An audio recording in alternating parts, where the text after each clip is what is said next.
वाले कैसे खींच रहे हैं। ये देखो, ये मर जाएगा भाई, बचा लो इनको, कोई बचा लो। क्या पुलिस वाले हैं, क्या पुलिस वालों के घंटे घंटे चलते, बच्चा मर जाएगा भाई। ये देखो, ये देना चाहिए को, ये देखो, ये देख लो आप, ये देखो, देखो, ये देखो इस पुलिस वाले। यह कहानी सिर्फ एक परीक्षा की नहीं है, यह कहानी है उन लाखों आँखों में पल रहे सपनों की। यह कहानी है सालों की मेहनत, उम्मीद और अंतहीन रातों की। हर साल लाखों युवा इस उम्मीद में अपना सब कुछ लगा देते हैं कि एक दिन उन्हें सरकारी नौकरी मिलेगी, एक सुरक्षित भविष्य, एक सम्मानजनक जीवन। लेकिन जब सिस्टम ही उनके सपनों को तोड़ दे तो क्या बचता है। 24 अगस्त को यही आक्रोश एक सैलाब बनकर दिल्ली के रामलीला मैदान में उतरा। ये सिर्फ छात्र नहीं, ये सिस्टम से हारा हुआ भविष्य है। 24 अगस्त का ये प्रदर्शन रातों रात नहीं खड़ा हुआ, इसकी नींव रखी गई थी सालों के दर्द और निराशा से।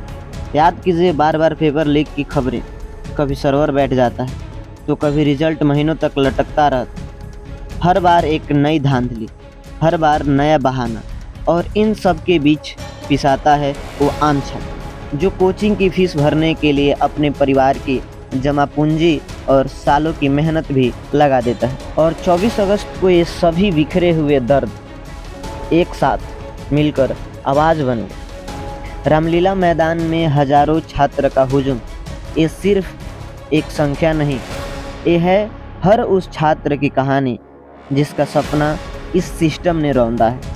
दिल्ली पुलिस के अधिकारियों से बातचीत, शांतिपूर्ण विरोध की तस्वीरें और छात्र के चेहरे पर दिख रहा संकल्प, ये किसी राजनीतिक पार्टी का प्रदर्शन नहीं, ये उन युवाओं का प्रदर्शन है जो अपना सिर्फ हक मांग रहे हैं। इनकी मांगे सिर्फ जायज़ नहीं बल्कि ज़रूरी भी है। ये छात्र नहीं चाहते कि उनके आने वाली पीढ़ियों को भी यही दर्द झेलनी पड़े। ये सिर्फ अपनी नहीं बल्कि एक बेहतर भारत की नींव रखना चाहते हैं। एक ऐसा भारत जहां मेहनत का फल मिलता हो, जहां सिस्टम पर भरोसा रखा जा सके। लेकिन सवाल ये है कि क्या हमारा सिस्टम बहरे हो चुका है? क्या लाखों युवाओं की आवाज़ उन्हें सुनाई नहीं देती? क्या सत्ता के गलियारों में बैठे हुए लोग इतने असंवेदनशील हैं कि उन्हें इन आँखों के आंसू दिखाई भी क्यों देंगे? क्योंकि किसी भी नेता का बच्चा हमारे भारत में थोड़े पढ़ते हैं, वो तो विदेशों में पढ़ते हैं। और लाठी नेताओं के बच्चे थोड़ी खाते हैं, गरीब किसान मजदूर के बच्चे खाते हैं। आंदोलन का कारण क्या है? सबसे गंभीर मुद्दों में से एक है परीक्षा केंद्रों का अनियमित और मनमाना आवंटन। छात्रों को सैकड़ों किलोमीटर दूर परीक्षा केंद्र दिए गए थे। उदाहरण के लिए जयपुर के एक छात्र को अंडमान और निकोबार में परीक्षा केंद्र दिए गए थे। आप सोच सकते हैं, इससे छात्रों को न केवल यात्रा में परेशानी हुई बल्कि अनावश्यक आर्थिक बोझ भी उठाना पड़ा। और इसके बाद से कुछ तकनीकियाँ गड़बड़ भी थी, है ना, तकनीकी में प्रॉब्लम भी थी। तकनीकी गड़बड़ियाँ और परीक्षा रद्द भी इसमें जिम्मेदार है। जुलाई अगस्त 2025 में हुए सिलेक्शन पोस्ट फेज 13 की परीक्षाओं में कई तकनीकी सामने अनेक प्रकार की ऐसी समस्याएं आई, जैसे सर्वर का क्रैश होना, बायोमेट्रिक सिस्टम का फेल होना, कंप्यूटर का काम न करना, जैसे तमाम प्रकार की शिकायतें सामने आई। इन तकनीकी विफलताओं के कारण के कई केंद्रों पर परीक्षाएं रद्द कर दी गई, जिससे छात्रों को भारी निराशा हुई। विवादित एजेंसी है एक एडिक्यूट। एसएससी ने फेज 13 की परीक्षा आयोजित करने के लिए एडिक्यूटी नामक एजेंसी को ठीक किया।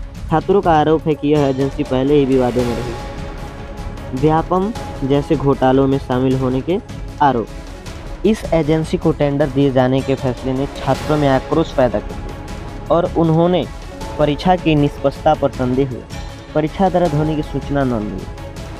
कई छात्रों ने शिकायत की कि उन्हें परीक्षा रद्द होने की कोई सूचना नहीं दी। वे लंबी यात्रा तय करने और खर्च करने के बाद परीक्षा केंद्र पहुँचे, सिर्फ यह जानने के लिए कि उनकी परीक्षा रद्द हो चुकी है।